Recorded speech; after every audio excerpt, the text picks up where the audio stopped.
Zebra dove. Local name, Bato-bato, Kurokutok, Tukmo. Scientific name, Geopelia striata. The zebra dove, also known as the barred ground dove or barred dove, is a species of bird of the dove family Columbidae.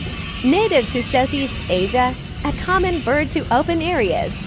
It is often seen in the urban setting walking on the ground, whether it be on roads or sidewalks, parking areas, or grassy fields, usually alone or in pairs, and sometimes small flocks.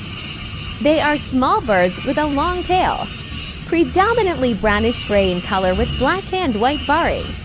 The species is known for its pleasant, soft, staccato cooing calls. The zebra dove feeds on small grass and weed seeds. They will also eat insects and other small invertebrates. They prefer to forage on bare ground, short grass or on roads, scurrying about with rodent-like movement. Unlike other doves, they forage alone or in pairs.